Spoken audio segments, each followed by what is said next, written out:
Hi everyone, how are you doing? Happy Wednesday. Happy one sort of sleep before volume 2 of Harry and Meghan docu-series. So I hope you guys are all doing well. Hope you're all, took your vitamins. Hope you had all your rest. Hope you're all moisturized and all the things we need for tonight, or tomorrow morning, I should say, at 3 a.m. But welcome to Facts and Two Cents. As you know, we are a channel that supports the Duke and Duchess of Sussex, Harry, Meghan, Archie, Baby Lily, Mama Doria, Poola Guy, the chickens, Mama Mia, all of us here at Sussex Squad. Welcome, welcome, welcome, guys. Boy. Whew. Preparation for 3 a.m. tomorrow morning, bright and early. But before we get into anything, I'm going to say hi to all our awesome squaddies in the chat. And hi, all of you who are not in the chat, who are listening. Welcome. We have awesome moderator, Church Nelly is here, and all the awesome squaddies out there in South Carolina. And she's giving everybody all the thumbs up that she could give. Thank you, Church Nelly. And our awesome other moderator, Lydia, is here. Hi, Lydia. How are you? I hope you are doing good. Let's see. Oh, thank you, Church Nelly's reminding everyone, if you're here, and especially if you're new here, please click the like button, click and subscribe, and click the notification bell so that you know when we drop a video. And also, if you're able, join the channel. So we'll get to that at the end. But thank you so much, Church Nelly. And let's see, Sistren is here, and Annie is here, and Black Queen, and Rosa, and Lorna, and Lottie is here. All our the gang is all here. Hey, Lorna. Let's see who else is here. Did I say Connie? Did I say you before? Sometimes I forget. So Connie Balmer is here. Hello, ladies and gentlemen. Let's see who else is in the chat. Oh, Lucy Wynn is here. Hi, Lucy. And Jessica is here. And Joan Commonwealther is here. And I am here in the chat too. I'm like, hi, friends. Let me say hi to myself. LDL, or London Lady, is here. Hello. And Karen Warner and Joan Garcia. And Cinderella is here. And Sonia and Emmade and Catalina. And let's see, VP Speaks. And I think I said Angela before. And Jay Patterson is here. And Jay, there you go. And Kanitha is here. Hi, everybody.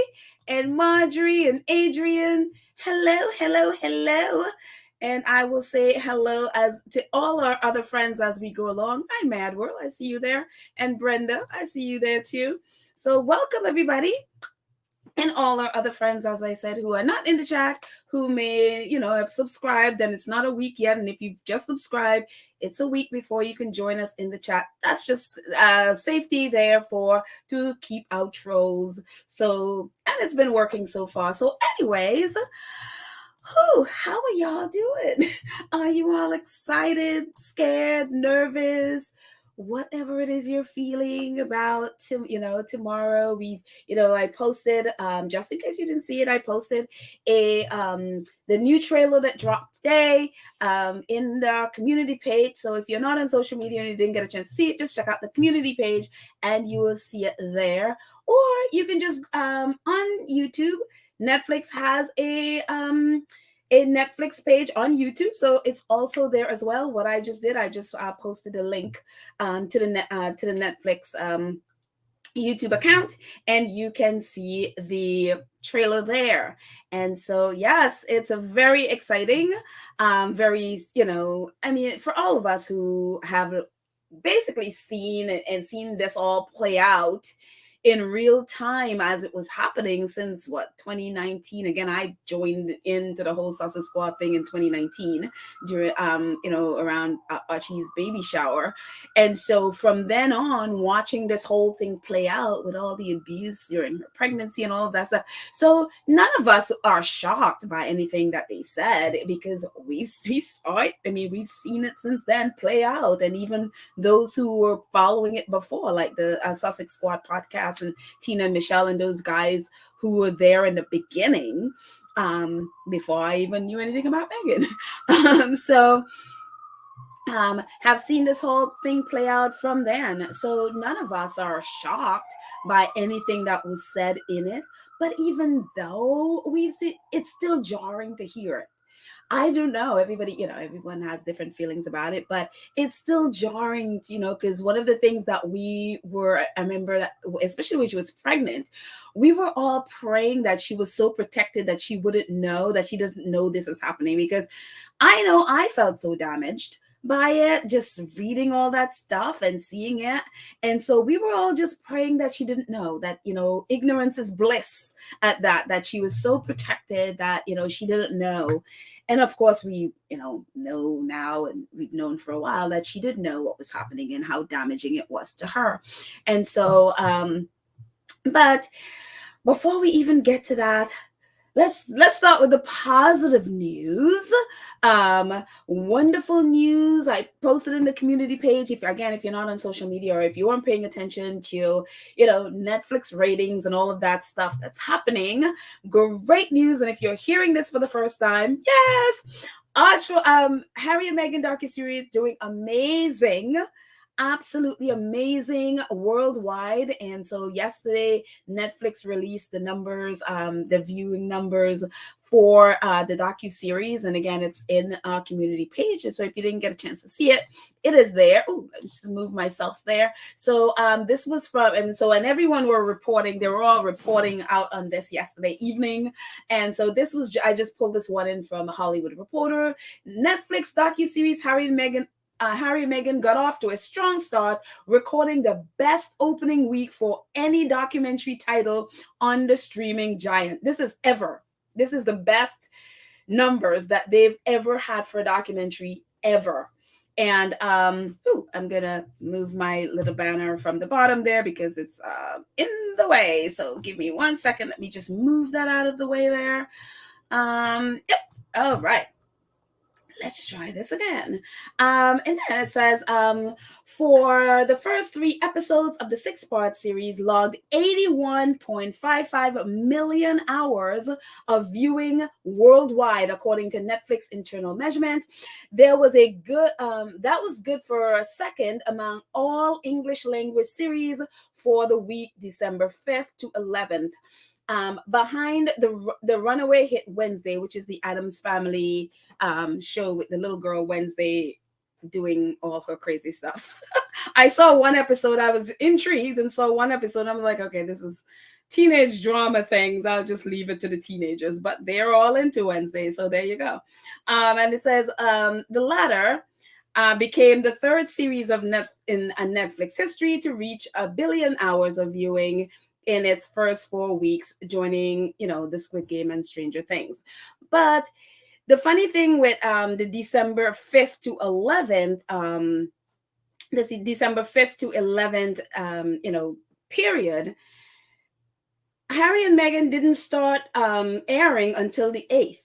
So this really is for a 4-day period, not the whole 7. So this is just for 4 days. Harry and Meghan have logged in 81.5 million hours of viewing for the documentary series. So while Wednesday had all 7 days, I think their viewing numbers are like 200 and something million.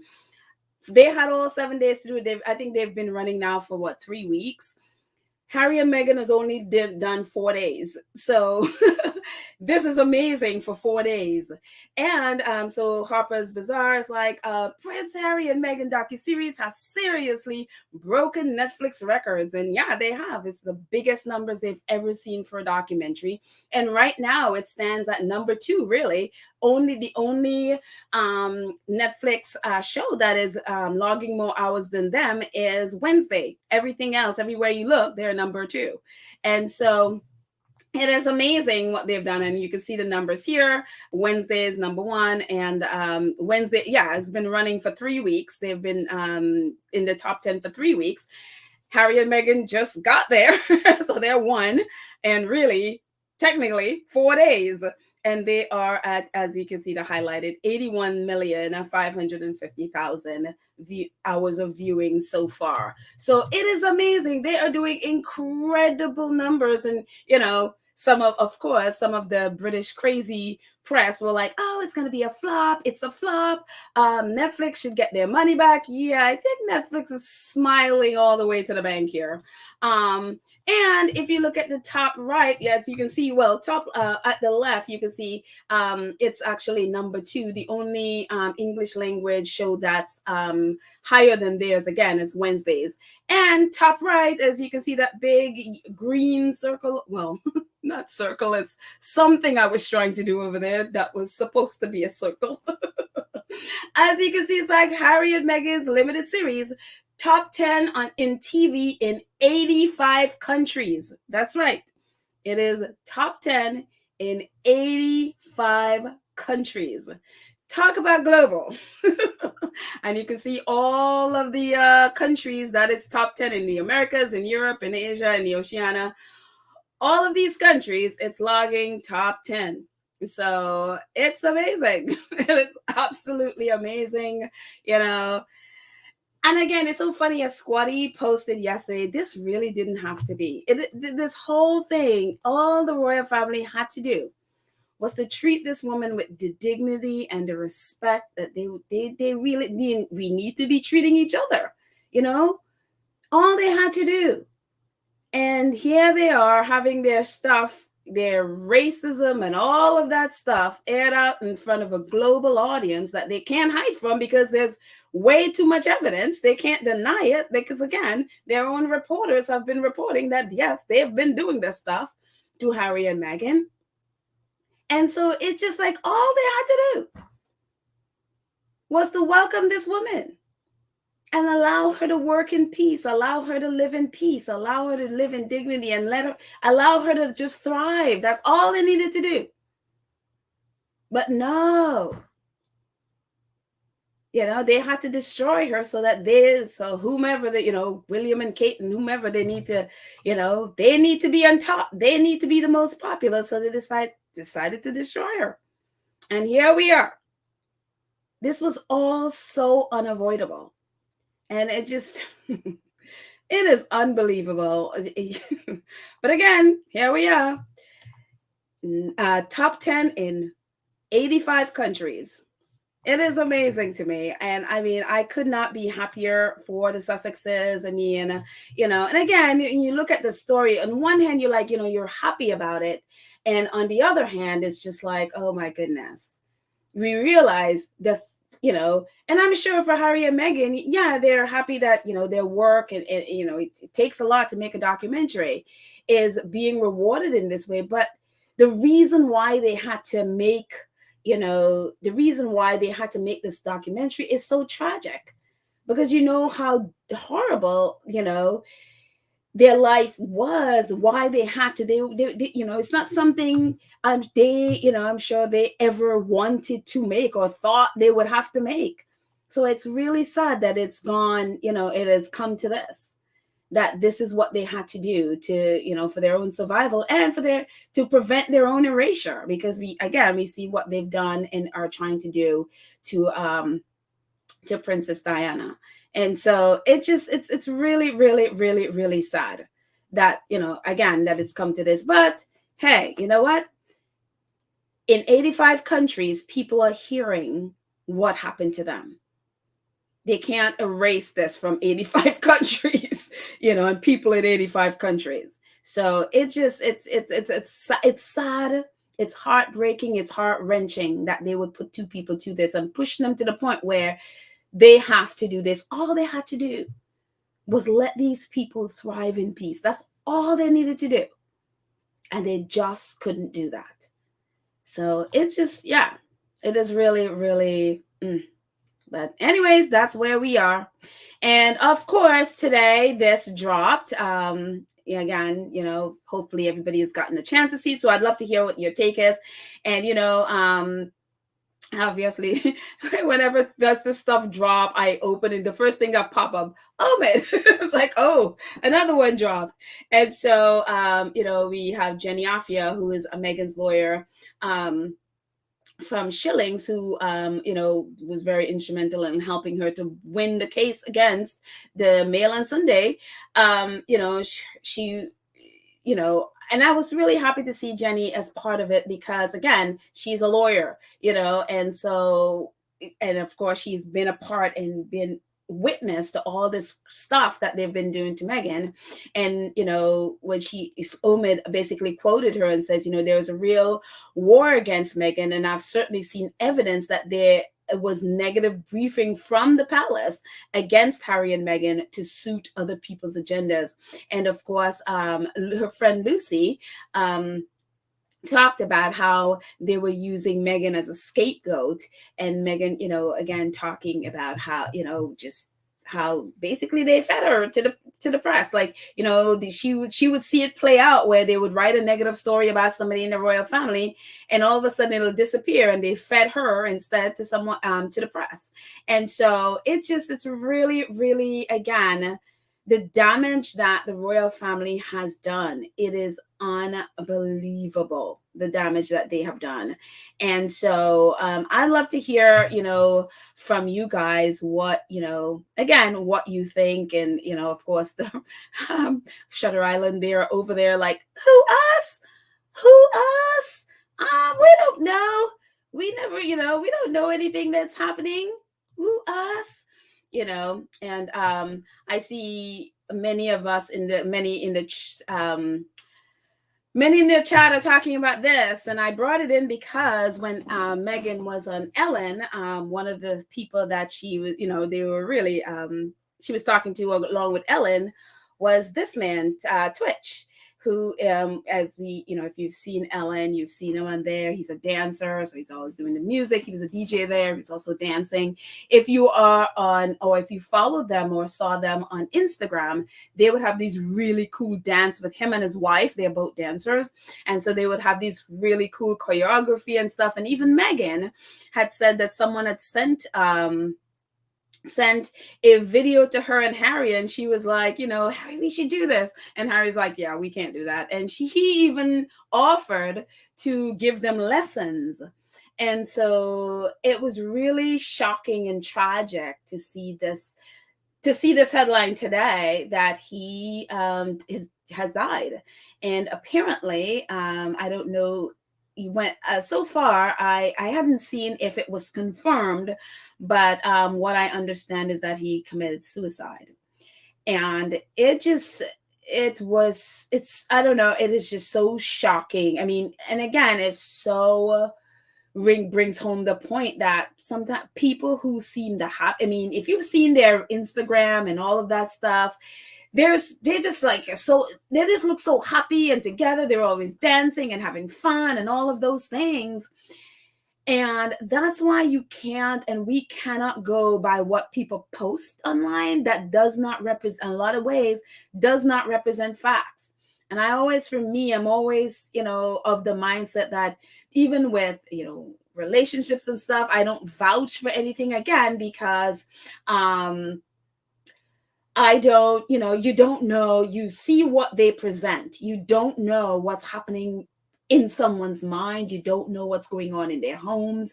If I would, just follow or just and judge from just the things he posts, and just on him being on Ellen and just from all the Instagram, that it's just always looked like so much fun with him and his kids and his wife. Very young family. They have very young kids. And it just looked like they're just having a great time. But you don't know what is going on in someone's mind. And that's why it is so important that we focus on our mental health, that we're really checking with our friends and family who seem the strongest. Because a lot of times those who seem the strongest are the ones really need to be checked on and really need to be asked, like, are you, what's going on? Because you never know, especially now, This would be the last person I would even fathom to think this about, that this is where they are. And yet here we are, so again, when I saw it, I don't know, I didn't go back to the press um releases to see if it was confirmed, but apparently this is where it is. But so please, you guys, pray for him, for his family, his wife, and I think they either have 2 or 3 children. I think it's 2, like a boy and a girl. They might have had a very young child as well. And so, and again, he's only 40 years old. He's a young guy, and so it's a young family. I mean, this is Harry and Meghan's age. This is where they are. This is the group we're talking about, and so that's why it's so important. And I'm telling you, more than ever, I am happy that Meghan and Harry are talking. They are just saying, this is where we are, this is how we feel, and I don't care if you listen or not. I don't care whether you believe me or not. I'm going to speak. I'm not going to keep stuff in my heart. I'm going to talk about it. And so that's why it is so important. Talk. Don't care what people say. And how many people are like, shut up, shut up, shut up. Haven't you said this a million times? No, you say it until you are good and done saying it. Even if that means you need to say it 50 million times, then say it 50 million times until you are good and done saying it. So I'm telling you, this hits hard. This is hard to see this. So again, please, everybody, take care of yourself. Get away from this mess. Sometimes even the royal stuff we do, it can be really deep.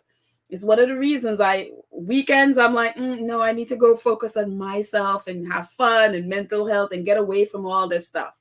It is sometimes it gets to be a lot. So we need to take care of ourselves. So that's my prayer for all of us. I'm going to jump in the chat for a second and see. I see quite a few people are talking about it, or at least more stuff. And Data Pre, oh my goodness, I haven't seen your name before. Welcome. And if you want to give me a phonetics of how you say your name, but it looks like Antitha Pre. Okay, that might be it. But Antitha said the damage and the royal family did was to themselves. It all backfired. They cannot blame anyone but themselves. That's partly true. Unfortunately, what they did is also damaged Meghan and Harry, especially Meghan, as we know, with really caused her to go have a mental health crisis, and where she contemplated again suicide. So it is very very, very important in the way we treat each other, because it might be fun and joke for you, it might be a game for you, but it could be somebody's life. So yeah, it just, yeah, this is very, very sad. C-Max says, please pray for Allison and her 3 babies. So it's 3. Okay, so they have 3 kids. I wasn't sure if it was 2 or 3. Watch the Hip Hop Nutcracker in Disney Plus. He and Allison are in it. Oh, wow. Okay. I mean, this guy is super talented. He was also a producer on Ellen, so it wasn't just a DJ. He was also a producer on the Ellen Show, and he does a bunch of other stuff as well. And I read that, and I didn't know that about him, that I think he hosted other reality shows as well. So plus being a dancer, choreographer. So yeah, it's a huge loss. Let's see. Marine says, hi, Marina says, I am crying because I followed him and his family on YouTube. 3 children. The youngest is 2. Oh my goodness. Wow. I'm telling you, it's just I think this just cut everyone. And I guess, and the thing about it too is the holidays, coming to the holidays, you see stuff like this all the time. You see stuff like this, unfortunately, so frequently. The holidays, especially when you're having mental health crisis or any kind of thing like that, it just sort of everything just kind of just goes crazy during the holidays. And so now this family, this young family, is going to have to spend the holidays without their father. I mean, I cannot imagine. So yeah. Let's see. John Commonwealth says, and what you see is not what you get. It's mind blowing. I can't wrap my head around it. Yeah, exactly. You know, if this which is what you're referring to, it's like, again, so many people see stuff on social media. They see stuff, myself included. I get sometimes caught up in the, you know, wow, they look so happy, they look so joyful, whatever. I'm happy that they look that way at that moment, but I'm also very well aware that is what they present. That is what they want you to see. And even with my own family, I'm like that. But what's happening behind? You know, what's going on behind the happy faces? You know, we're not privy to those things. So yeah, and people like to present the best of themselves on social media because we want people to think we're happy and having the best lives. And a lot of time that doesn't represent the facts of who we are. So yeah. Let's see. Oh, okay. So she confirmed it. C-Max says, Allison confirmed it too. I'm so sick. I am a dance mom and I've followed him since So You Think You Can Dance. His wife have taken my girls have taken so many classes from him. Oh my goodness. C-Mac, I am so sorry. Wow. My condolences, man. So sorry. I mean, that whole community, I can't imagine what they're going through right now. I mean, obviously his family and friends and, you know, Ellen, who is just loves him so much. I can't imagine. Even Harry and Meghan, you know, who they're really, you know, and I hope, I don't know if they ever did make good on, you know, the opportunity for him to teach them because he had offered when she was on the show.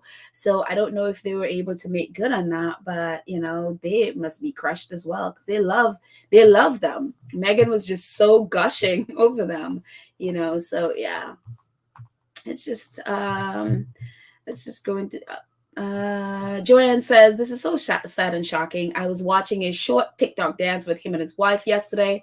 OMG, sad, RIP. Twitch, I love watching Twitch dance. So you think you could dance. And for those of you who don't know, So You Think You Could Dance is a dance show in the US that, I mean, the most amazing dancers are on that show. So it's kind of like a dance. It's kind of like you know, America's, you know, what is it? American Idol for dancers, basically. And so, yeah. So that's what that is. Just in case you didn't know what So You Could Think You Can Dances. Joan says, some people just need someone to talk to or to listen to them. Exactly. You know, and again, reach out and, you know, and I think sometimes people just need, as Joan said, sometimes people just need us to listen. They don't need advice. They don't need anything. Just listen, you know, so they can get stuff off of their heart. Sonia says, thank you, Sonia says, it's so sad. My heart goes out to his wife and family. Same here. Let's see.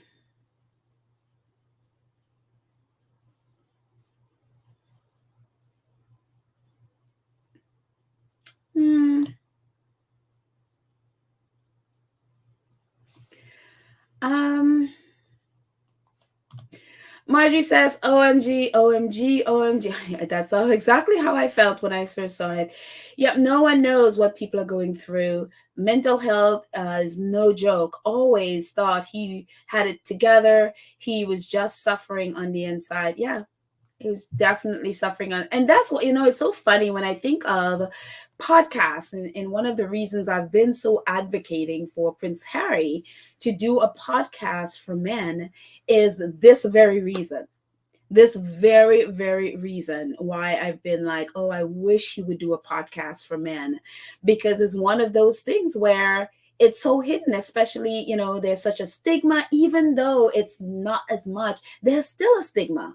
Look how many men, when Harry talks about mental health, how many men attack him, how many men make fun of him. I mean, you should see the things that some men write and women write on Twitter when Harry talks about mental health. And so there are many men, especially Black men, who are in that place where they are still afraid to talk and say, yes, you know what? I feel depressed right now. I feel sad. I feel whatever it is. They're still in that space. And so that's why I've been like hoping that Prince Harry, and again, even with Prince Harry, it's like, he needs his friends and his family to be there for him as well, because this is a battle and a struggle for him as well. So I just hope, and I'm sure Meghan and his friends are there with him to help him, because this will be a hard thing for him too, so I hope that, either him or someone really go in there and really address this, because it's such an issue. Men are struggling, they're depressed, and they're afraid a lot of times to say, because they don't want the stigma, or they don't want the abuse you get when you say, and then there's this, they're just like, they're attention seeking and all of these things that people throw when someone just say, I need help. This is how I'm feeling, so yeah.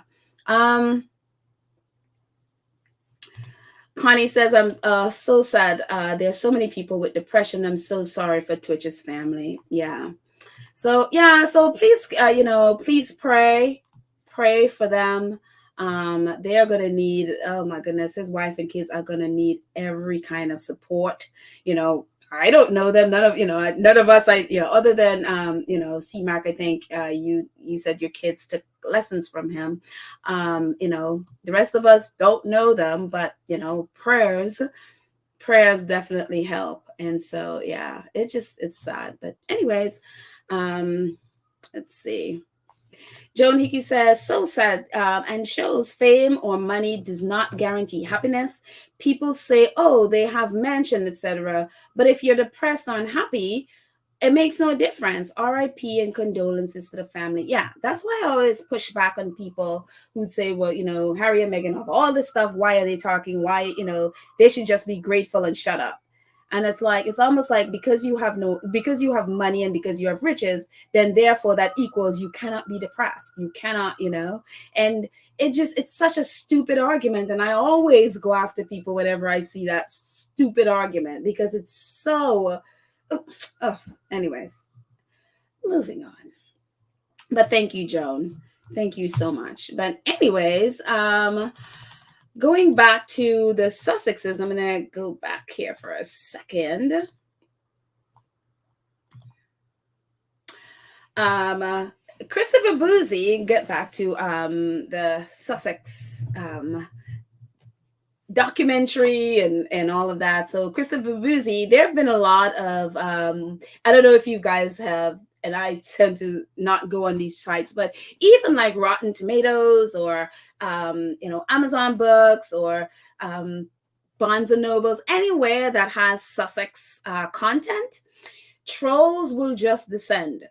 And very inauthentic trolls. I mean, they, apparently they have gone after Harry's book that's not even out, and saying all kinds of things about a book they have not read. And so basically, Christopher Boozy, as you can see, he says, later today, Bot Sentinel is publishing a new data regarding recent inauthentic activity. So I might be, and he didn't specify exactly what, but he has been tracking all of these inauthentic accounts that have been popping up all over Twitter and attacking anyone that says anything good about the Sussexes. And including companies, books, Netflix. I mean, they've been going after them in so many ways. And so Christopher is going to be publishing a new data about it. So, and he also said that so many people, because, in the trailer before, he's talking about, that they were basically recruiting people to disseminate false information about Harry, especially Meghan. And so reporters have been contacting him like, well, who are you talking about? Who are they? I was like, if you did report Christopher Boozy's report before, you wouldn't be asking the question. But I'm sure he'll clarify for them in in however, whatever he says in the documentary at 3 a.m. tomorrow morning. So there. Let's see. And of course, reporters are they are very funny reading them, because how, and this is just a couple screenshots from Twitter, and so thank you, squaddies, for posting them. But it's very funny, to watch, like, the very people who have been abusing the Sussexes are the ones that, now that Harry and especially Meghan talking, specifically saying that, about the royal family feeding stuff to the press, it's very interesting to watch them all like, who, me? Oh, it would be very interesting to see what evidence they, and the alleged, and it's really wild to watch them try to pretend that they know nothing about it, that they're so innocent. Matt Wilkinson from The Sun, one of the most abusive, lying people around. Tomorrow's Netflix episodes will claim that there was a war against Meghan and alleged evidence of negative briefing from the palace to suit other people's agenda. Alleged. Meanwhile, he's been the recipient of some of those. Unbelievable. Chris Ship, as usual. Palace planted negative stories about Meghan to deflect stories from other members of the family. The latest claim from Netflix, as it's clear where they're going with episodes 4 to 6, which airs tomorrow. The Sussex lawyer says she's seen evidence. And of course, Chris Ship is here pretending, oh, it's just a claim. Yeah, sure, Chris. It's amazing. And then, I think this was Tom Sykes. I don't know how this guy has a job. I really don't understand why the Daily Beast have this guy. I just was like, it's unbelievable. But he chimes in. William tells friends his relationship with Harry is over. The relationship between the brother is over, a friend of William and Kate's tells the Daily Beast. The last Harry and Meghan's episode won't make a great deal of difference. This is the same, remember how yesterday, I don't know if I talked about this in our episode days ago, but remember how they were like, oh, no, the royal family would be, they will be silent. They will not be speaking. But it's funny how all of Prince William's friends just keep talking and talking and talking. It's funny. But it's like, apparently now it's their relationship is over. It doesn't matter what Harry and Meghan says. And, if the whole article, which I'm not pulling in because I'm like, I cannot take Tom Sykes's nonsense about all the ways that William is hurt. So now, again, narcissistic people, one of the things about narcissism and people who are narcissistic and the culture of narcissism that just pervades the British media is they are experts in turning abusers into victims and victims into the abusers and attackers. So now William is the victim. He is the victim of the vicious Harry who has been leaking to Netflix. Never mind, William is the one who has been leaking, and even in this article, leaking against Harry. But no, William is the victim of all of this. And it's again, I don't understand how these people have jobs and how these people call themselves, they both call themselves journalists. It's amazing. So anyway, it's unbelievable. And oh God, racism. And this is, if you don't know who this is, Misan Harriman, who is a friend of Harry and Meghan. And in this whole climate of, the media attacking Harry and Meghan for getting the Ripple of Hope Awards at the from Harv Kennedy Foundation. And part of it is about their, fighting for racial justice. And we only saw how the media and many in the UK just attacked them over it. And then after we saw Ngozi Fulani, which we'll talk about in a second, how they attacked her and, oh, the UK is not racist and all of that stuff. And Misan sharing his personal experience, and this actually happened again to him. It's happened quite a few times to him. This is what he wrote, and actually the picture is actually from a video, because he posted this and then he did a video explaining what it's like as a Black man in the UK. Just something as simple as hailing a cab, which same thing happens in the US as well. But he says, a persistent reminder of racism in the UK for me personally has been my experience with Black cabs. For my whole adult life, it's been utterly humiliating. It's been an utterly humiliating experience for me. My record in one day is 14. Yes, 14 Black cabs have driven past me with yellow lights on in one day. And the yellow lights, I guess, mean they're empty and they're available. Some even slow down to take a good look at me and then drive off. This was in Mayfair. It became normal for my white friends to hail cabs for me so I could get home after a night out. One of the unspoken advantages of Uber is that we don't have to deal with this so much anymore. And so he had just come out of an event he was talking about, and just, trying to get a cab to get, I think he said like a cab ride, a 15-minute cab ride or whatever it was away. And all these cabbies drove by him. And one of them even stopped and, said, where are you going? And so he told him where he was going. He says, okay, no, I'm not going to take you there. And he's like, well, it's only 50. He's like, no, I'm not going to take you there. Basically, no, you're Black. I'm not taking you there. And so it prompted him to share this. And again, this is as he talks about the humiliating experiences in the UK and in the US as well. We experience this stuff in the US as well, and just, having to have his white friends, hail him a cab just to get home because they will not stop for him. And again, we hear so often, no, the UK is not racist. We are one of the most tolerant places and all of that stuff, but it's so sick. And then we hear, then we see what's been happening, like with Ngozi Fulani. The Boston Globe even picked up her story, and it says Ngozi Fulani, who refused to accept racist treatment at Buckingham Palace, is being subjected to horrific abuse online.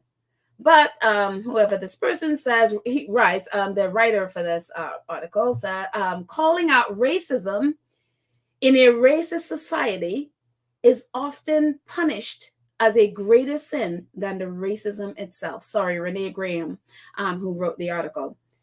She says, calling out the racism in a racist society like the UK is greater sin than the racism itself. And we're seeing that in real time with Ngozi Fulani, with how she's been treated, how she's been abused by the press, Queen Camilla's friends in the press, who is, even to this day, today, they're still doing it. And and she has remained silent. While this woman has been abused in the worst way by the press, and they have incited their trolls online who have now gone and digging up her life and trying to claim that she's a fraud in every way. And not only that is that happening with her, what else is happening? Palace race accuser Ngozi Fulani charity draws watchdog attention after allegations. So they're alleging that she is a fraud and that she's using the money in an improper way. This is a woman that literally just went to the palace. She was invited to go, abused by Queen Camilla's staff, spoke of the abuse, and this is where it's gone. Now the Charity Commission is now investigating her as if she's, that, and basically that because other people online have been digging up all these lies and all these conspiracy theories about her. And now they're like, oh, we're going to examine her. And so this is a little bit about the article that's in the Telegraph today. The Charity Commission is examining a series of allegations over the running of Sister Space, the organization whose founder was at the center of the Buckingham Palace row. In a statement, the watchdog says it is assessing materials posted on social media questioning the charity's finances and organization. The Greater London Assembly Finance Chief has also been asked to ensure that the grants to Sister Space have been used as intended. The charity has come under public scrutiny after its founder Ngozi Fulani has repeatedly asked where she was really from at the palace event hosted by the Queen Consort. Her interrogator, Susan Hussey, 83, the late Queen Elizabeth's lady-in-waiting and godmother to Prince William, was forced to step down from her all royal duties after years of public service. The backlash against Fulani included vitriolic abuse on social media, prompted the charity to announce last week that it's temporarily ceased working after safety fears for its staff and its clients. Again, the Charity Commission is now examining all of the conspiracy theories online about Ngozi Fulani. So basically, they're going to be investigating her. And don't be surprised when you hear, oh, she's a fraud. And why do I know that? And why do I think that? Because this man, Orlando Frazier, we did a whole episode about this. Probably, 3-4 months back when Prince Charles, when Prince Charles, or at least then Prince Charles took all those millions from Qatari officials, the millions of euros in the shopping bag, and then he got all those millions the others in a briefcase, and then his staff were counting all that money. And they claim, oh, no, it was all in the up and up. Just, the staff is like, I don't know that this is correct. I don't know that this is right. This man, who is the chairman of the Charity Commission, the same Charity Commission that's going to be investigating Ngozi Fulani, Orlando Frazier. And why is Orlando Frazier important? Because Orlando Frazier has royal links. He is linked to the royal family. And we know that, again, we did a whole episode about him and his wife.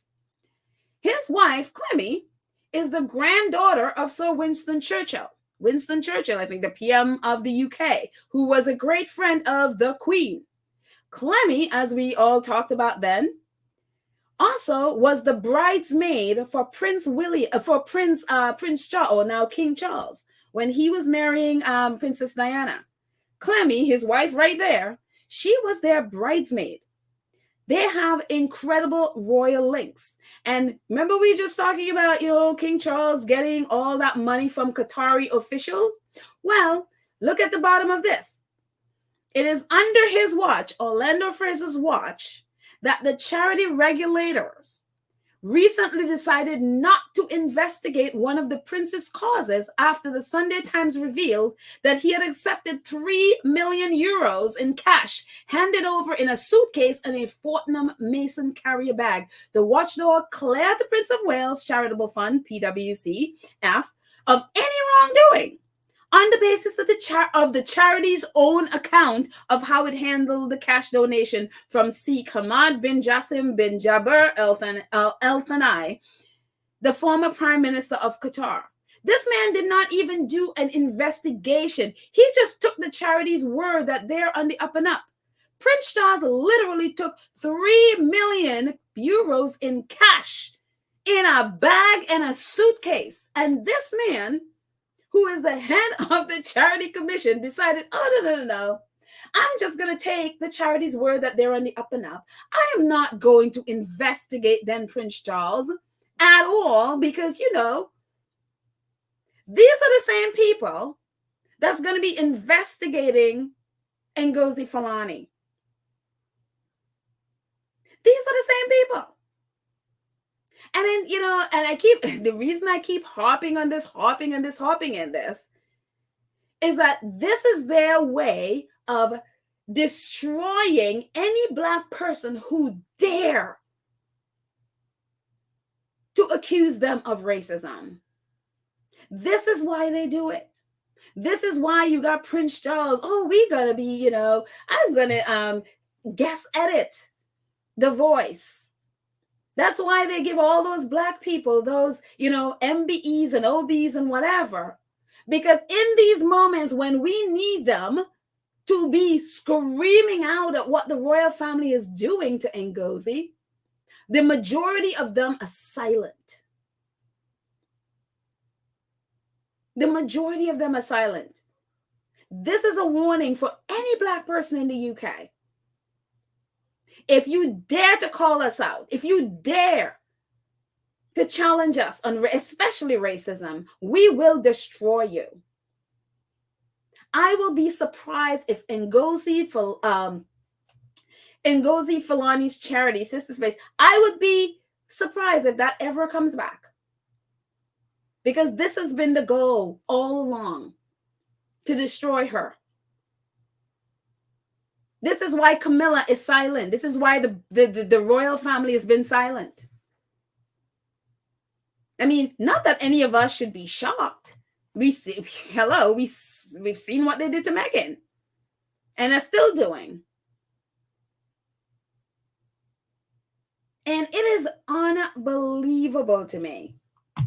And that's why, for me, it is so sickening when I see Black British people not only allow themselves to be props to this family, but to accept those ridiculous and just so insulting, those MBEs and OBEs and whatever else it is, and CBEs. It is so despicable. I literally cannot respect them. I don't care who they are. And some of them, I used to like them as people. You accept one of those things, I'm sorry. I have lost all respect for you. It is beyond despicable. Because I don't hear the majority of those people. Have not heard one of them, and I could be wrong. But I haven't heard any person with an MBE, OBE, or CBE stand up and call out the royal family for what they have been doing to Ngozi. They have been silent. They have been silent. It is so utterly despicable. It's unreal. And again, these are the people that's going to be judging this woman. These people, this man whose wife was a bridesmaid on Prince Charles's wedding, is going to be judging a woman and her charity for calling out Prince Charles's household. I mean, why is this allowed to happen? Unbelievable. Absolutely unbelievable. It makes me so sick what they have done to this woman. And I am yet to hear Brits just really in one voice start screaming out. Like, I keep nobody is attaching Camilla to this. It's like everybody is afraid to attach, they're like, oh, the royal. And it's like, no, you got to be specific. This was Camilla's event. Why is she silent? Why is she silent? Why is she allowed to be silent? Why aren't you screaming? And I don't care that you're the minority. You scream it to the top of your lungs. Why isn't she more attached, her name more attached to what has happened? And do I believe Susan Hussey has been relieved of all her duties? No, I don't at all. They never are. Her friends are still going on different networks, attacking Ngozi and, and singing Susan Hussey's praise and, how unfair it is. Again, the abusers turned into victims, and the victims are portrayed as abusers. And I don't know why Camilla is allowed to just get away with it. I don't understand it. I really, really don't understand it. So maybe y'all can explain it to me, because I'm like, it's so frustrating. I'm like, can y'all just start screaming out these things? Can y'all just speak up louder, in one voice? Unbelievable. Dolores says Charles should even be the head of. I mean, I can't even get that one. Is so ridiculous to me. I just can't even. I just like. I mean, nobody in the royal family should be head of any of this stuff.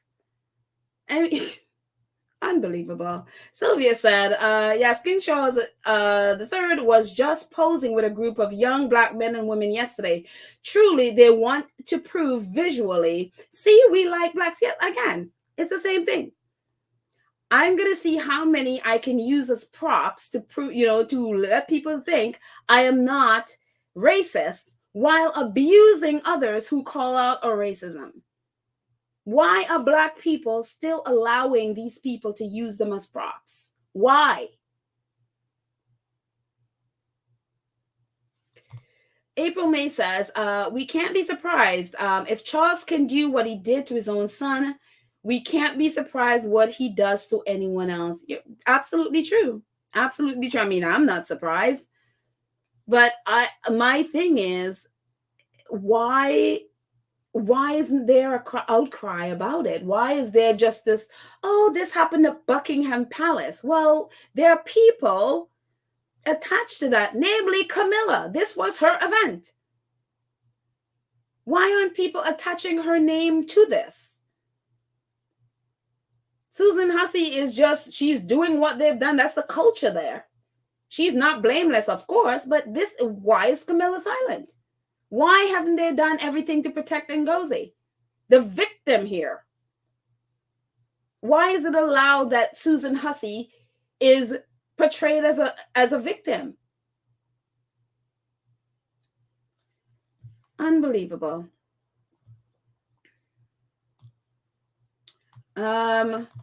Marilyn Matthews says, because most Brits don't speak out, they are afraid of their own self-interest. Yeah, absolutely. I mean, that one hit me in the face really hard. I learned that very quickly, trying to get some of them, as even in the media, most of who I was contacting was in the media, to try to say something, to speak, and they wouldn't. They were like quaking in fear. Some of them didn't quite care because she wasn't Black enough. Unfortunately, that's what some of the response we got. And it just, I'm like, well, Ngozi is Black enough, so that excuse isn't there anymore. Jessica says, despicable if correct. With Meghan, the excuse was her. There you go. The excuse was her skin tone, and she should have known. Blah blah blah. Now here's Ngozi. What is the excuse? My exact question, Jessica. My exact question. What is the excuse this time? And I think is, what we just saw a minute ago. It was just, a lot of them are quaking in fear.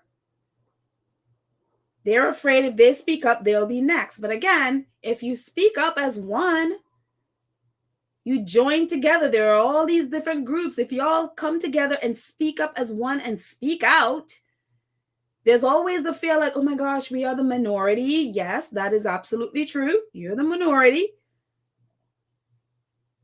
But people are listening. It's like you have the world's attention. The Boston Globe has picked up this story. You have the world's attention. This story has been all over the U.S. during the Earthshot mess in the U.S. That story has been all over.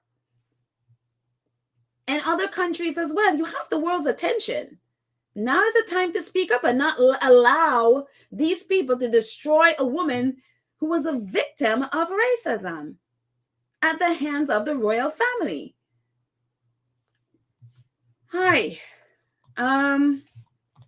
Gwendolyn says they're selling themselves to the devil, and that's what happens. They're scared. I'm telling you, fear is, oh, it's just very sad for me to see how easily bought some of them are. They're just very, very easily bought. Give them a trinket and they will bow and lick your boots. Unbelievable. Terry says they spelled their intentions are to destroy her and anyone else who accused the English Rose of racism. Oh yeah, that's very, very clear. Very, very clear from the beginning that's their goal. Destroy her and anybody else who dare. Again, that's not just for Ngozi. The same as what they did to Meghan wasn't just for Meghan. Anybody who come and do that, we will destroy you.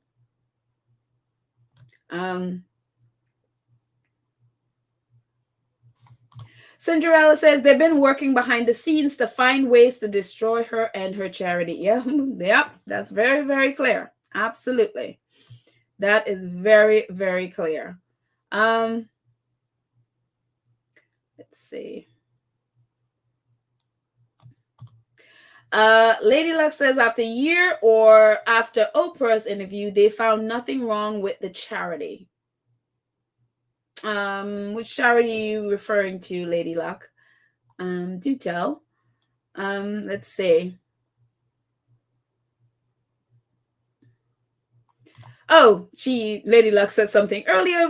I didn't see this one. Scrolling up, she says, didn't they do the same with Harry and Meghan's Sussex Royal account, like Ngozi, that they were under investigation? Oh yeah, they did. All of these trolls and actually it was that fake Republic group that I call them, the fake Republics, who basically they I don't even remember the whole thing about the Sussex Royal, and then they were basically slapped and had to apologize. But yeah, they did the whole same thing to Harry and Meghan's charity, Sussex Royal, and they were found to be on the up and up. They did nothing wrong. So yeah. But yeah, it's again, anybody goes against the royal family or they feel like they can't control you, their natural instinct is to try to destroy you. They must be in control. They must be in control of you, or they will destroy you.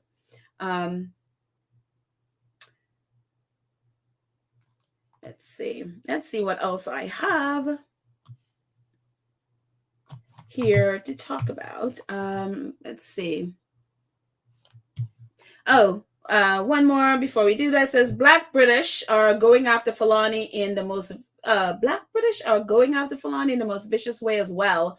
Instructional racism at its best. Yet royal family are not racist family. Oh, Black British people are doing it as well. Oh, yes, I saw those two girls, well, at least one of them, Nana or something like that in GB, and another one of them basically were excusing Susan Hussey for what she, because they're basically like, oh, what she did wasn't racism. How could she, dress like that and not expect to be drilled, basically. And so, yeah, I've seen, those girls. And again, one of them, as I mentioned the last episode, has been kicked to the curb. So Nana is going to get hers pretty soon, I'm sure. So yeah. It's just very, very very horrific situation that is happening there. But we talked about this before. But on a more positive note, one of our squatties, just take a minute and come down from that for a second. And I'll come back to the chat. We'll just finish up the few other things I have here, and then we'll come back to the chat. But one of our squatties posted this, Vanessa, today, and I was just like, oh, this reminds me so much about, well, you can tell me who it reminds you of. But she even wrote it there. She's like, has energy. And basically, this is Doug Emhoff, who is VP Kamala Harris's husband, basically talking about, when he met her and his thinking, about another date. And he's like, this morning after their first date, Emhoff wasted no time in arranging the second. I'm too old to play games, he said in an email, which included his schedule for the next 2 months. I really like you, and I want to see if we can make this work. That's on their second date. So it is just very funny, as we totally switch to a more positive topic, but it's just very, very funny that there's some there, to see this kind of thing, because it's kind of like, what, he's like, I'm too old to play games, I know I like you, I want to make this work, let's see. And they're just really, really happy together. They seem really happy. He is just so supportive. He is a lawyer, I think he is. And it's really wonderful how, because you see so many times that a woman put her career on hold to support her husband. And so it's so refreshing to see him. And I don't know how much of his legal practice he still does while he is the second gentleman. I don't know, but it's just her career right now and her role as vice president of the United States is obviously the more higher profile and the more however you want to term it. But it's just really wonderful to see, and him just so there is no kind of like, oh my gosh, I'm just I have to give up all my life for her and all of that negativity. And it's just he is doing what he is doing to support his wife as she is the vice president of the United States. So I really, really love that. I love their relationship. So prayers that it continues that way. Hopefully she runs for president and we'll have a president and a Black woman as a president. It would be amazing. So yeah, so it just, I don't know, it just was really, I just saw it and I was like, oh, because it reminded me of Harry and Meghan when they said, first date, like, and Meghan is like, oh, she's like, the one that even instigated it for the second. And he's like, yeah. But it's just like they both knew. They knew what they wanted. They're like, okay, this person is, let's see if we can make this work. And I love that. I absolutely, absolutely love that. And somebody is buzzing my door. I'm just not going to go to it. No, always buzzing my door.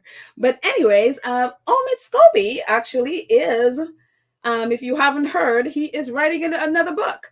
And this one is about the royal family. And so it's called Endgame. And it's very funny because there are two royal gossipers who are completely addicted to Omid Scobie. And everything he writes, they have an issue with. And so Richard Eden and Dan Wooten. So today, of course, I had to jump over there and see. And of course, they're having an issue and a meltdown about Omid Scobie, and especially the name of his book, Endgame, because in their minds, that means Scobie is saying that the royal family is going to end. And it's just like, oh my God. And so, yeah, so Scobie is writing a book, and it's so funny because I definitely, how I felt about the last one. I was just like, nope, I want to hear from Harry and Meghan. I don't want to hear from anybody else about their lives. But it's so funny. When I saw this, I was like, maybe I'll give this one a read, because it's not that, I'm sure they'll be in it, but it's more about what he saw in the royal family as a whole, I think. So it got me curious. So I may or may not, but I may just take a look at it. So for me, because by the time that comes out I think it's coming out in August, Harry's book would have already been out. We already, obviously we are in the midst of Harry and Meghan docuseries. So we'll have that story. We'll have Harry's story. And who knows if Meghan is writing a book too? Don't know. But we at least will have their side of it. And so so when I saw this, I'm like, I might just take a read.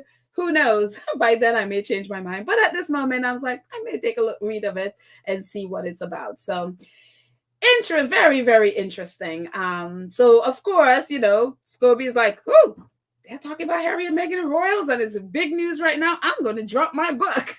It's just like, and I thought, look, if it was me writing a book about the royals, this would be the perfect time to drop it and let, get some free publicity and all of that stuff. So anyways, that's that on Scobie. And I just wanted to end it with just some love. I love this picture. It's all about love. It's all about it. And I was just like, you know what? With all this drama going on, let's just end this with some love.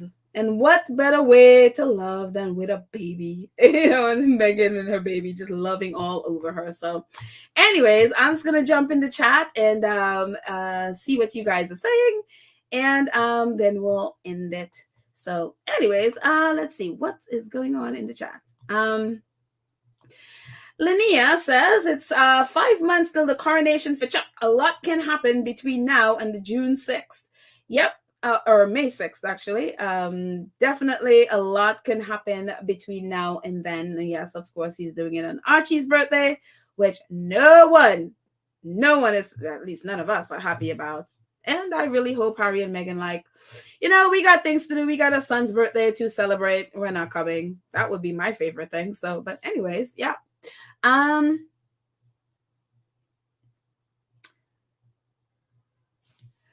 Maria M says they have buried the racist lady Susan, but not even Black Brits are speaking on it to support Ngozi. Yeah, I haven't seen a whole lot. And again, maybe I'm just not in the space where people are talking about it and talking about Ngozi and really standing up for her. Because I know when it just happened, a lot of people were speaking up about it, and now it's just seemed to have just died. And the vitriol, I think, from the press and the vitriol online, I think, have scared a lot of people. So I even mentioned Nadine White. Nadine White had took down her Twitter, but she has come back now. So don't know if that was the reason. But if that was the reason, I wouldn't have blamed her, because she gets a lot of abuse on Twitter. Sylvia says, I felt when they were marching in the streets for BLM, I was so looking for someone to have Meghan's name on one of the signs. Yeah, no, the majority, a lot of Brits didn't really accept. I mean, I'm not saying everybody, but a lot of them didn't. That colorism thing played in a lot in there, and I think a lot of people held back because they didn't accept her. They didn't accept her because she wasn't Black enough. And so, then it speaks to this. I think that would have been a time where, if I really do believe, if she had had the kind of support that she needed from the community there, maybe, I don't know, maybe they would have still left, but maybe, just maybe, they could have worked together, and maybe they would have had someone in. Can you imagine if Meghan was a part of the royal family and this happened? That what that would have been like, and for her to been able to speak out in support of Ngozi.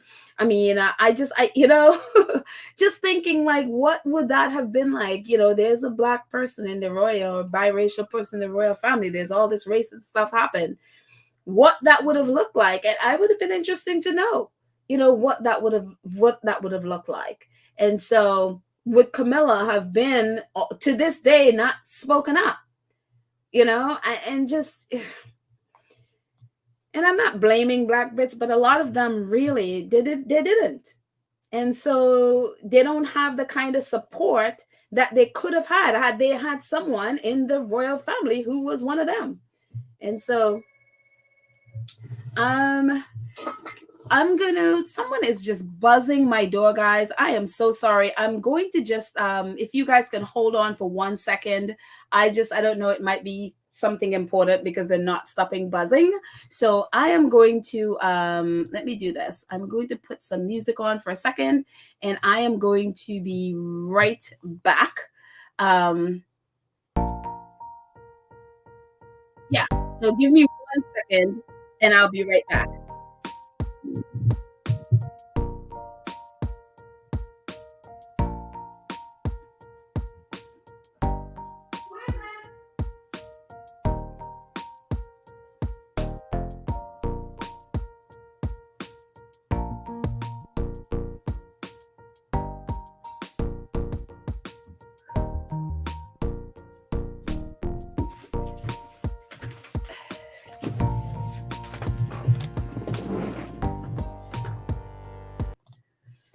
Okay, sorry about that. That's a million packages delivered into my building, and they're constantly buzzing my door. So Oh my goodness, grievances. So sorry about that, guys.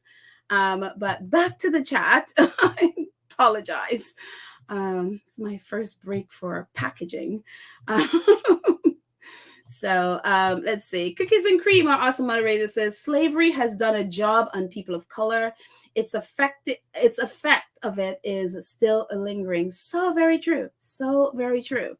It has really messed us up, and it also messed us up to turn on each other and not embrace each other. And the sad part of it is, like, that again, colorism and all of that stuff among us is stopping us from really being together. And it's really, really, really sad to see that play out, because when we do that, is we all lose.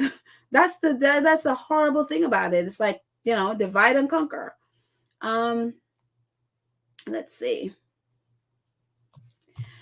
Lily says, Lily Lamar. Oh, Lily Lamar. Oh, that's another character name. I'd love to see the movie. I love that.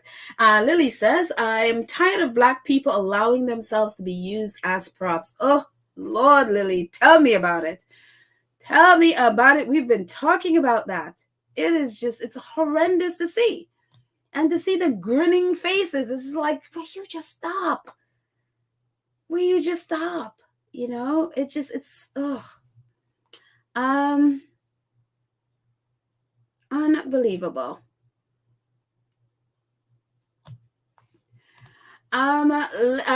London lady says, Lorna, Nana is scared to leave her current job. I guess that's a girl on GB News who was attacking Ngozi. Yeah, it's just like her commentary is so vile. And I had to block her. I was like, oh no, child, I just can't. Some of the things she has said about Meghan is like, oh my goodness.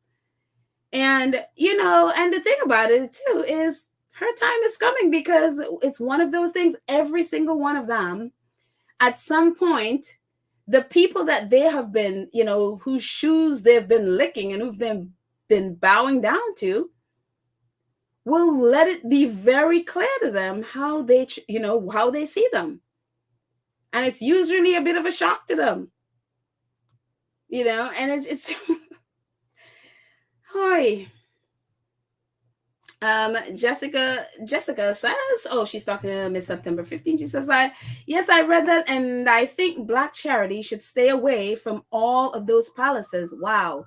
I'm telling you, Black charities that have anything to do with violence, domestic violence, violence against women, any of these charities should stay far away from Camilla.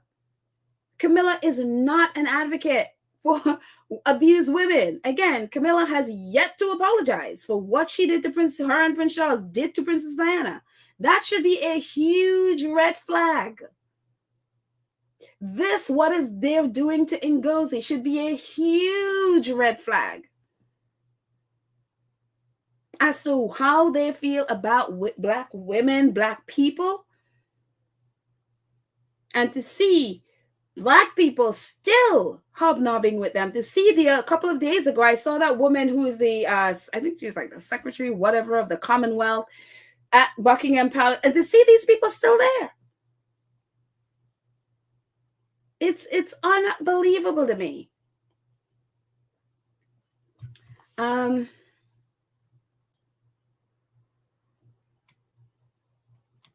Connie says, we must support each other like other races do. It's painful. Tell me about it. Yep, that is exactly it, Connie. That is exactly it. Scrolling down.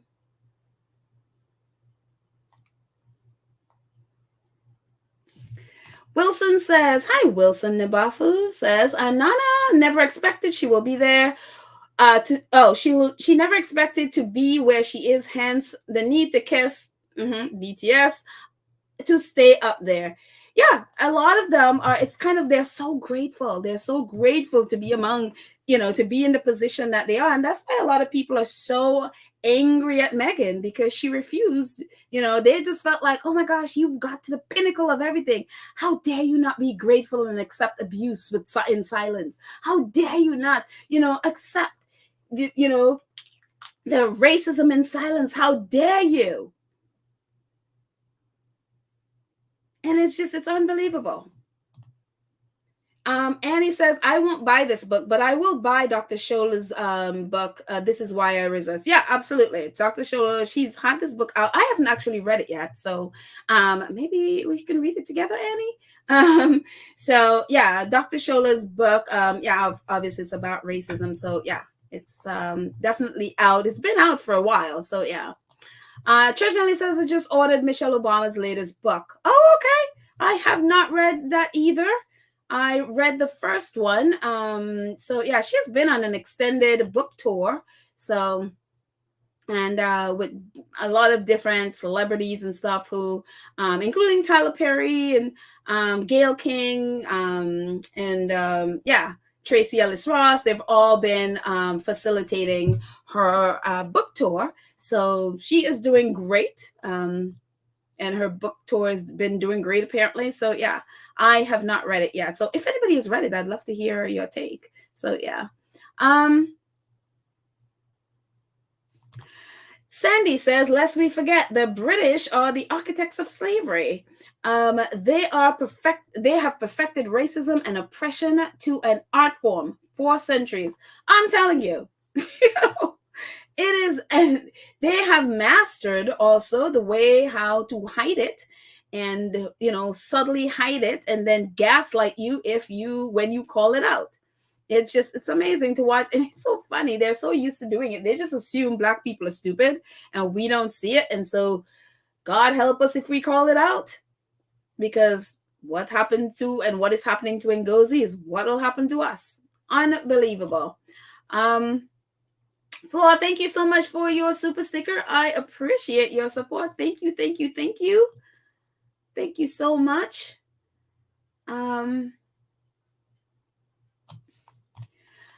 Then he says, Sister Space is in Hackney, London. I'm sure they have support from the local community. They support victims of domestic violence and didn't need this type of publicity. I'm telling you, so many people are not going to have the services they need because of this. And again, this is the reason, if Camilla was about really was about an advocate, and if she was really an advocate for women in the domestic violence community, if she was an advocate, she would be fighting for Sister Space. She would be right there in there, whatever help they need, whatever the situation, whatever the situation, she would be in there. She would have protected Ngozi. She would have talked to her friends in the media to take down the temperature of their reporting. She would have done that. And she has done nothing. She has stood there and let this woman be abused. Unbelievable.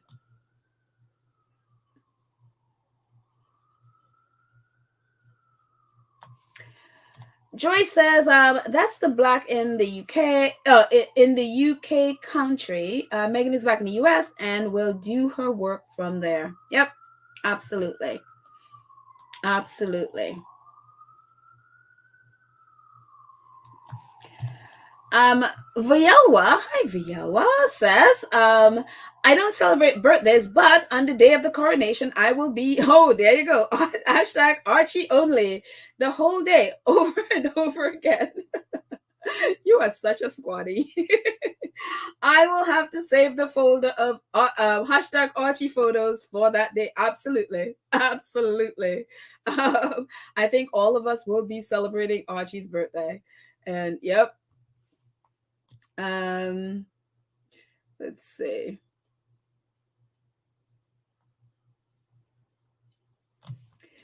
Oh, I think you're it there, Leon lady. It's shameful that the charities commissions are investigating. They're already legit. Another waste of taxpayer money. Again, this is not about whether, and again, I don't know. I don't know. I've never been in their books. I mean, I wouldn't even know what to look for. I'm not saying that anybody is perfect or they do their books perfect. Many charities make mistakes. They, maybe stop. I mean, I'm not saying any of those things, but the reason why they are investigating her is not that. It is not because, because again, This is the same commission that refused to investigate Prince Charles, taking King Charles now, taking 3 million euros in a handbag, in a shopping bag and a briefcase in cash, and are counting out that stuff in cash. And they refused to investigate, and they just took the word of the charity that they're on the up and up. This is the same one. So if you can do that for 3 million euros from Qatari officials, no less, then why are you coming after a charity who is helping the domestic violence victims? Because she called out racism. If you can accept that from Prince Charles, why are you going after? I guarantee you that Ngozi Fulani never took 3 million euros from anybody in a handbag, in a suitcase.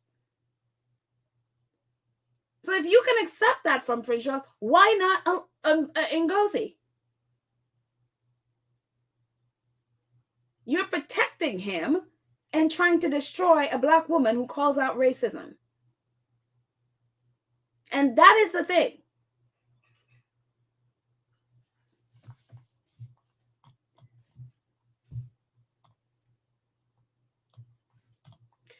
Dolores says there are no Blacks in the royal household with any kind of authority. No, there are none.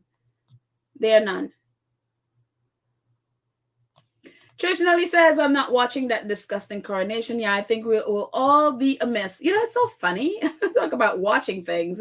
I'm still yet, and I have to go searching for it because it didn't come out when I looked. I am still looking for the ratings for that Earthshot Mass. So, yeah. So I haven't seen it. You know I think it was on the BBC in the UK. Be very interested. They've been very quiet about what it is, so yeah. If Ngozi was in America, Lady Susan will sue by now. Not sure what you mean. Lady Susan would have sued her. Is that what you mean? Explain.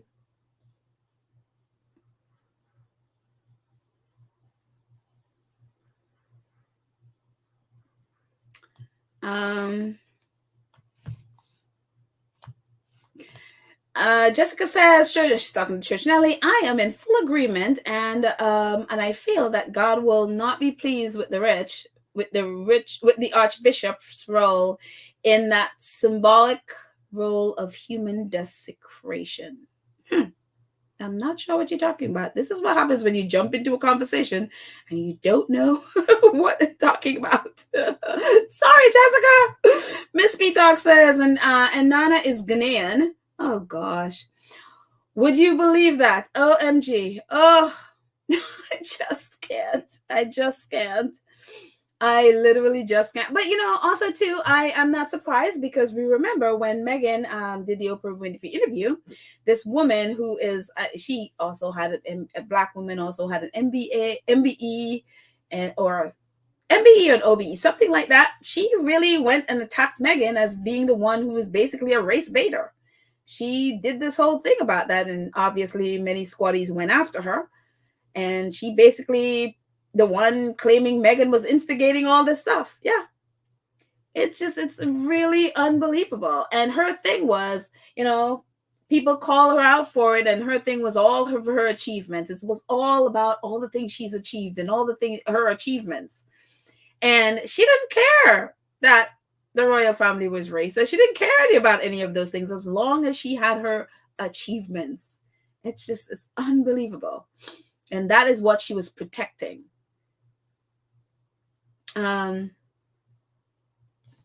Kathy says, Harry and Meghan are on another path. The baggage of the royal family can only be borne for so long. She is not the savior of Black Brits who chose silence, complicity, and MBEs. Moving on. I totally agree. Even though they still support charities in the UK, even though they still do, which is very kind of them. Lesser person like myself would have been like, peace out. You did not support me. Peace out. Yeah. Cinderella says the UK needs an NAACP. They do. I mean, NAACPs need to be a lot more, forceful and stuff. I think Color of Change in the US does a great job as well. But they do. They need to come together and form something where they can speak as one voice when stuff like this happens. You know, they need a press. That's why it was so disgusting when The Voice allowed then Prince Charles to guest edit their anniversary edition. It was such a slap in the face as the only black newspaper there. It was just disgusting to see. And so they need to come together. There's so many of them that are so talented and so have such powerful voices. They just need to come together and create something. Standing by yourself trying to fight this, that's impossible, especially when you're that small, when you're that much of a minority. You need to be together. And and we're here, people are out here in the world trying, here to support in every way possible. But it's like, come on, guys, come on. It's very, it's very, very hard to watch. Chodisesi says, if they did, they would have tarred and feathered. Okay, 72 members of parliament, both right wing and Labour, write a letter in solidarity of Meghan constant attack and abuse by the press. Crickets. Yeah, a lot of them were silent. Again, fear. A lot of them were silent. Again, they had all these opportunities, but that's spilled milk right now. So again, you have the situation with Ngozi Fulani. This is the time.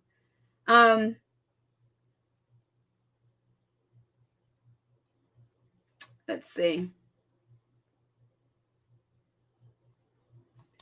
Sylvia says, Pedal, that was a time PM sat for an interview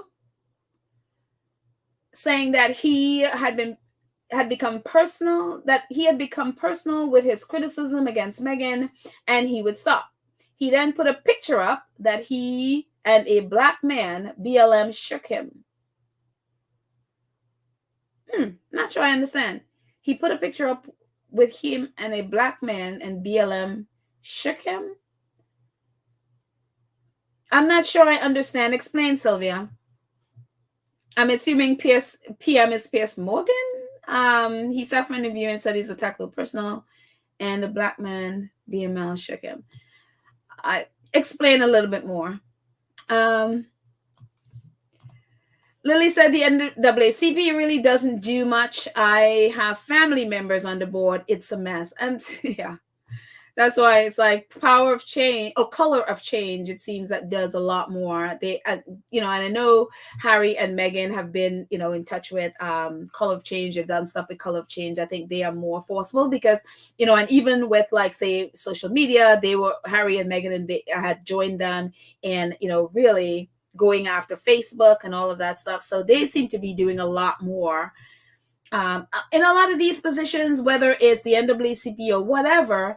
A lot of people, they get in there and they get so enamored with the positions that they are that they stop fighting for the cause that they're supposed to be fighting when they got in there in the first place. So they get, enamored with the fact that they're president of the NAACP or whatever role it is. And then they stop fighting. And so it just becomes an organization with a name that gives out awards, and that they're not really doing a whole lot. So that's the thing with that. So yeah. Oh, Linnea she's responding to Lily. She's like, agreed, NAACP is powerless. Again, yeah. They need people who will fight, who are, I guess, the younger generation, who are activists. They really do need people who are activists, who are disruptors, really, to disrupt. Let's see.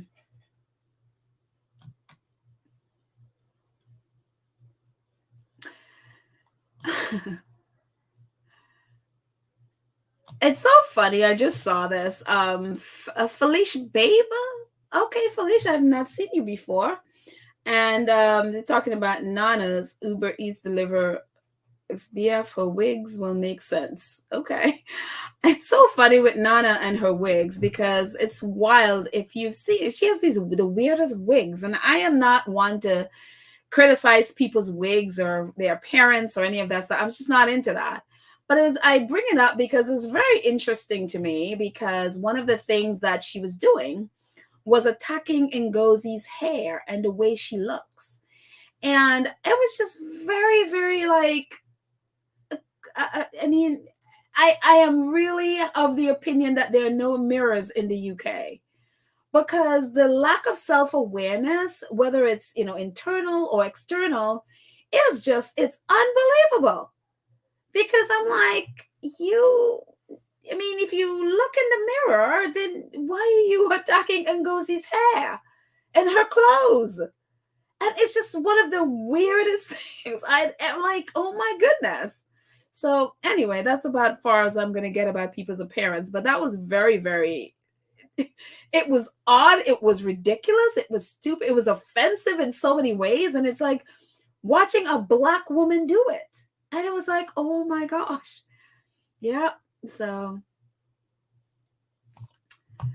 Lana says, I won't be surprised if I see a statement from Meghan on Ngozi after the documentary. I wouldn't be surprised either. I wouldn't be surprised either. Whether it happens, if it happens, it would be great. If it doesn't, it's fine. She doesn't need to. She doesn't, she's not obligated to. But I wouldn't be surprised either. Joseph Burner, hi Joseph. Joseph says, hell hath no fury like a woman scorned. They picked on the wrong Black woman when they went after Meghan. Now they're reaping the whirlwinds.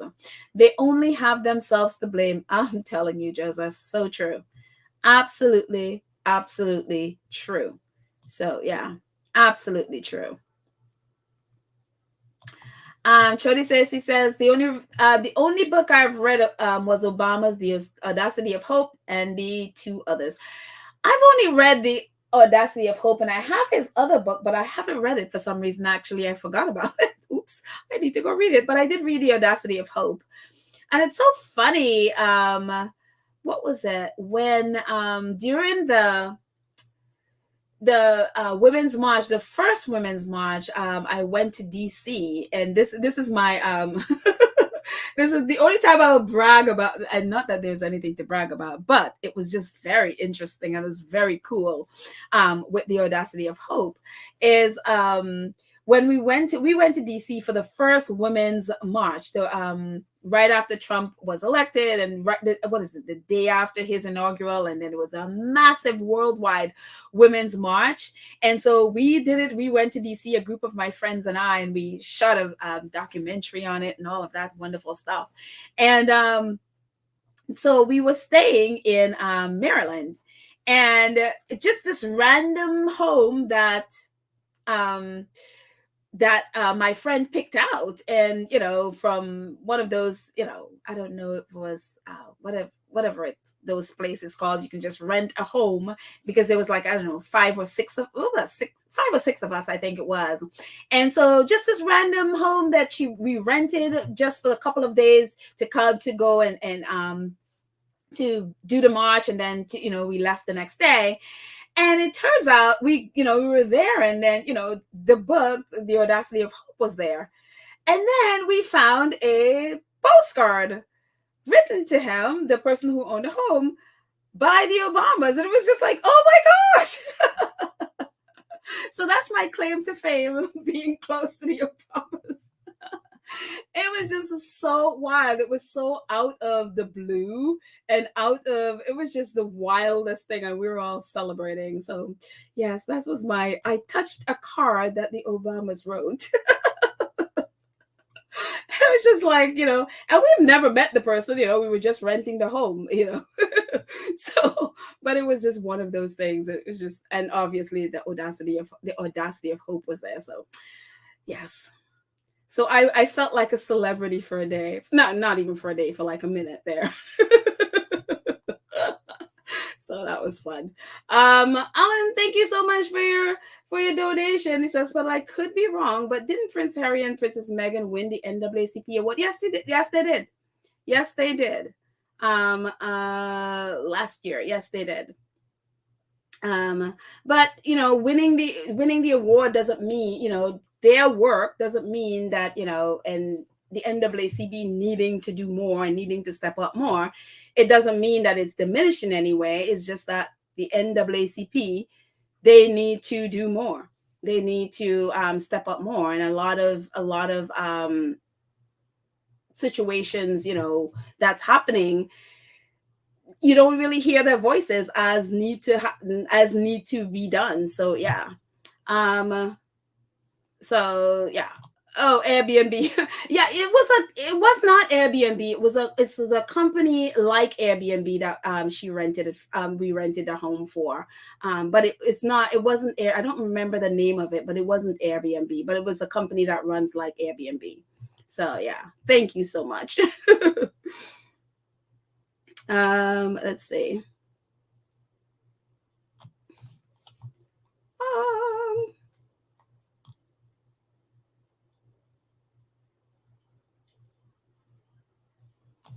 Colette says, "Pedal, God forbid, someone of their family, female or male, have been sexually abused in the workplace. Would they say that they reached the would they say they reached the pinnacle and need to shut up and live with that?"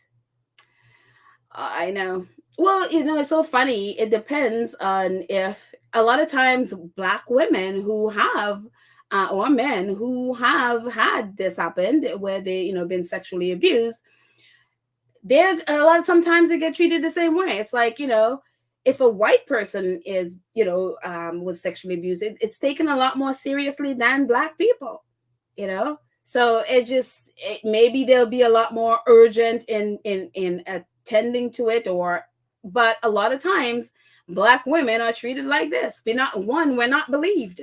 And God forbid if the attacker is a white person, if it's a white man or woman, it's always their word, it's always, it's the tendency is to take their word. So yeah, it's sad. We're not believed. We literally have to sit there with evidence. I mean, hello. Yeah.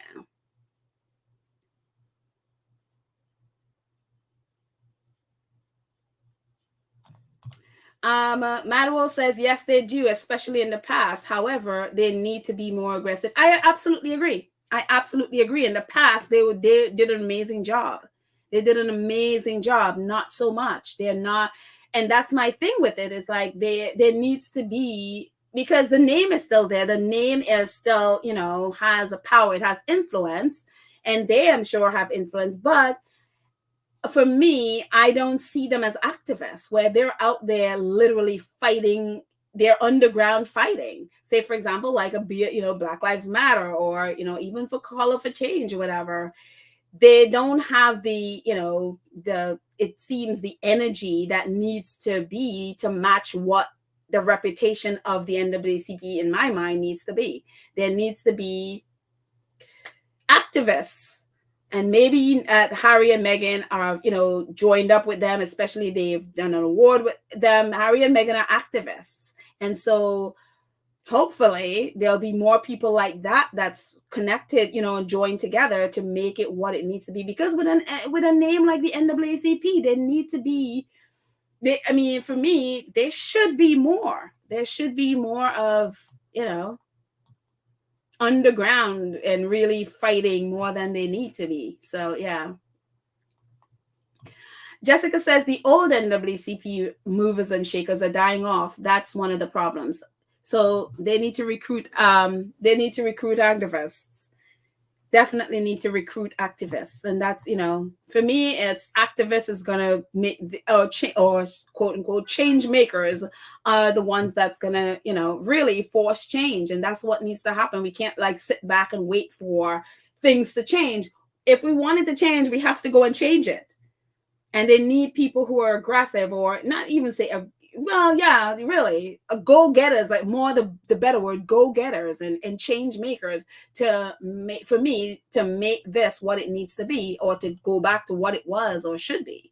That's how I mean, I could be wrong, but that's how I think about it. So yeah. Madwell says Black Lives Matter is aggressive, and that's why people are trying to bring it down, but they are still standing. Yeah, yeah, exactly. I don't see anyone trying to bring down the NWA. And that's how you know if you're effective. When people are attacking and they're coming, it means that you are doing something and you are coming, you know what I mean? You are cut. It's like a knife cutting. It's like they feel your presence. And when when they feel like, oh gosh, we're being, you know, we are being challenged by this organization, they will push back. And that's how you know you're doing something right. When they are pushing back at you, because you know you're making an impact. Because if they're not pushing back at you, then there's not really, yeah. So yeah, so that's how I see it. But again, that's not to say the NAACP is, they are still what they are. So many people have benefited from them, so they're still doing good work. But I'm just saying, it needs to be more, especially with an organization with that much influence. For me, it just should be more. So yeah. Joyce says, I will always respect the NAACP. Do they need new people? That's any organization, but will respect what they are standing for and they have stand for, I'm assuming. I will not talk against them. Yeah. Well, no, that's fine. I mean, and again, that is totally fine. Again, I am, I'm not, for me, I'm not talking against them. I'm just saying I would like to see more. That's what I absolutely respect the NAACP. I have no disrespect for them in any way. But even the people, for me, that you respect, you see that there's areas that's lacking or need to grow and change, we have to call it out, or there will not be any change. And for me, if I don't care about an organization, then I don't care. I wouldn't call it out, even if I see that it needs. But I think when we see organizations, or whether it's your job or whatever, and for me, if you care about it and they care about it growing, then we got to call out the areas that need to grow, the areas that we need to change in order for create some kind of change so that it could become what it needs to be. And so for me, again, no disrespect. I don't disrespect them in any way at all. But I think there are areas they need to grow in. And I'd like to see them grow because, again, the name NAACP is so powerful. And I'd like to see it live up and live up to that name. So, yeah, that's where I stand on this. But again, everyone sees differently. So, yeah. But anyway, let's see. A couple of more before we end. Phyllis says, I was a youth in the NAACP during the 60s and 70s when they were strong. I can tell you they started off making a difference. Recently, I saw one of their Black branch presidents justifying the Republican Party. That is unfortunate. That is very unfortunate to see. Again, change is needed. Change is needed. And yeah, that is that is very unfortunate. I'd never heard of that, but that is unfortunate. Phyllis says, yes, sis, we marched in the 60s and 70s and 80s. Yep.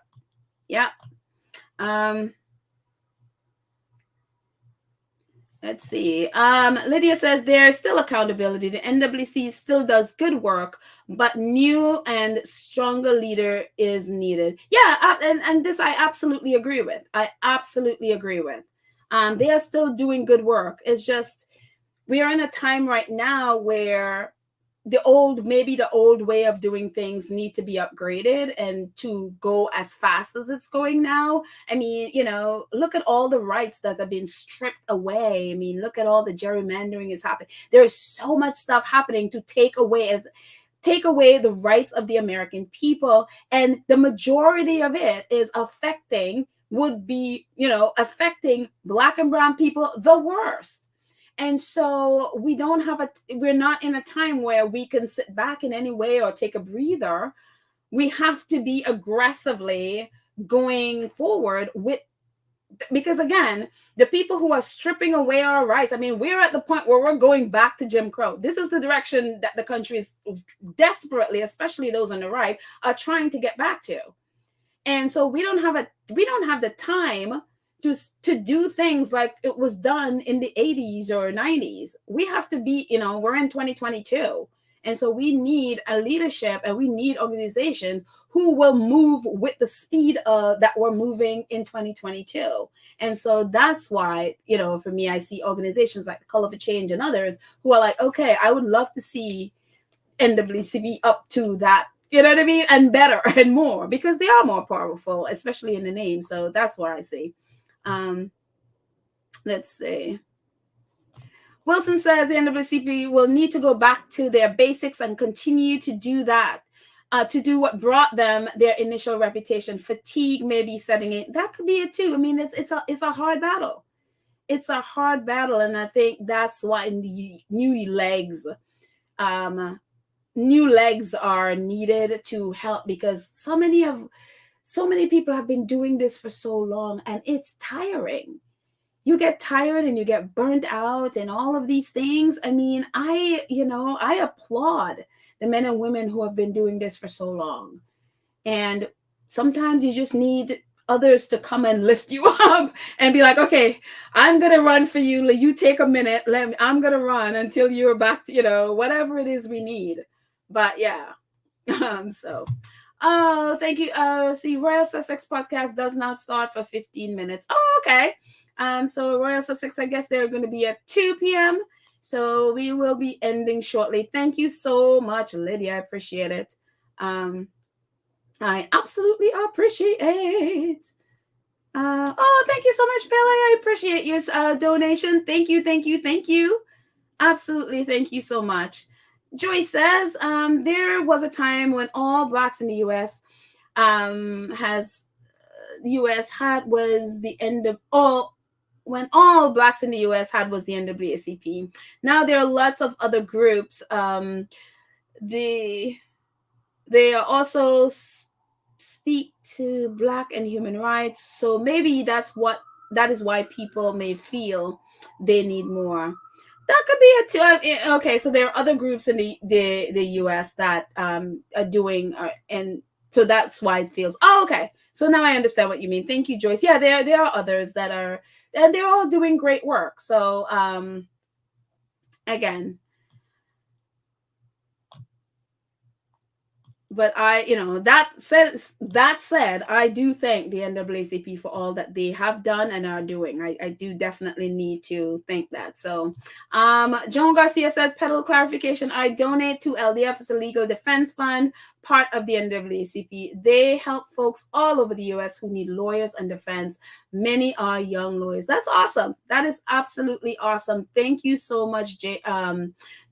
And there's a place that we can definitely support, because a lot, especially for young Black men and women who are, for whatever reasons, need help with their defense, definitely support that. So that's awesome. Thank you so much, Joan.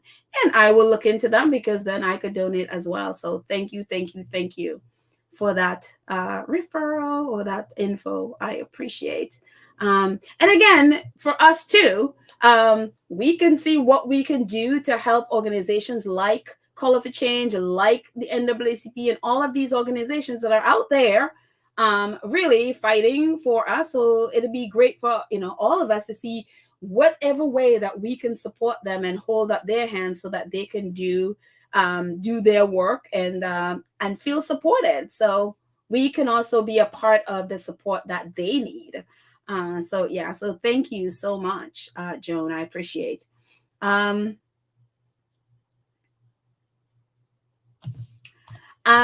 says everyone is accountable for what they do, good or bad. At the end of the day, even if you are king and queen in the media, we all will be judged by God in the end. Yep. Thank you, Angela. Yes. Thank you. Let's see one more before we do. Adrian says, I've had rocks thrown at me trying to get to school. I don't want my grandkids experience that dark moment. Oh my gosh. I am so sorry that someone did that to you. That is, oh my goodness. I am so sorry. Wow. That is terrifying. Wow. But thank you for sharing that. And I definitely hope none of your grandkids or anybody's grandkids will ever experience that. Wow. Jessica says, yes, I was a card holding, dues paying member of 3 chapters of the NAACP, Massachusetts, New York, and I'm sorry, New Jersey, and Pennsylvania. There you go. Are you still? Oh, well, she said I was, so I'm assuming you're not anymore. Okay. So maybe it's time that maybe look up to see what they're doing now and be able to support in some way. Yep. And Jessica says that's how I recognize what was happening to Harry and Meghan. So I'm not sure. You might be talking to somebody else. So yeah. So she's like, that's what happens when you jump in and you don't know what somebody's talking about. So there. Sorry, Jessica. Let's see.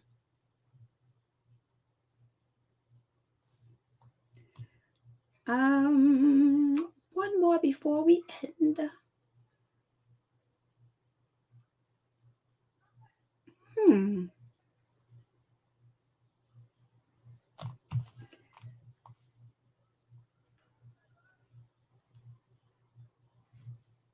Let's see.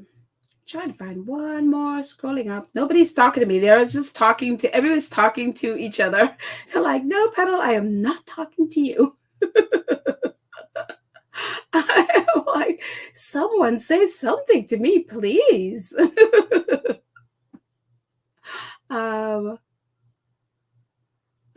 Let's see. Let's see what Kathy says here. She says she might need to accept that many relevant agencies will not step publicly into the fight. Some may choose to engage behind the scenes to support people who are victims like Ngozi. There you go. Okay, so this is good. It's good to know that behind the scenes, they may not necessarily be on social media, but different people might be, step because Ngozi said, she a lot of people I guess have supported her. So behind the scenes, they may not necessarily do it publicly, but behind the scenes, people, they have stepped up to support her. So I hope that's the case. I hope that's the case, especially in the situation with the Charity Commission going to investigate their bogus investigation. I hope that lawyers step up to be able to defend her. I hope because I'm assuming you need legal help, and so I hope the community is there. When it first happened, a lot of them really stepped up to speak out for her. So I hope that remains, and that she's able to come and fight through this and come out of this victorious. And honestly, I hope someone really go after Camilla and really not allow her to get away with this. And I so that's my thing. But anyways, thank you guys for hanging out with me, chatting with me. And thank you all so much. Thank you to our awesome moderators, Lydia, Church Nelly, Karen M, Cookies and Cream. Thank you so much for everything you do in keeping our space safe. Thank you so much to our 2 Cents Crew. I'm going to move myself so you can see everyone. 2 Cents Crew who support the channel monthly. Thank you, thank you, thank you. I'm missing a couple of names here, so I will have that there on my next podcast. I just realized I did not put it in.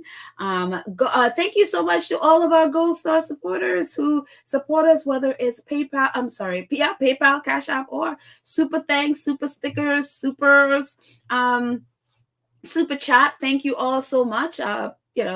Merchandise, any way that you support us, I appreciate your support so much.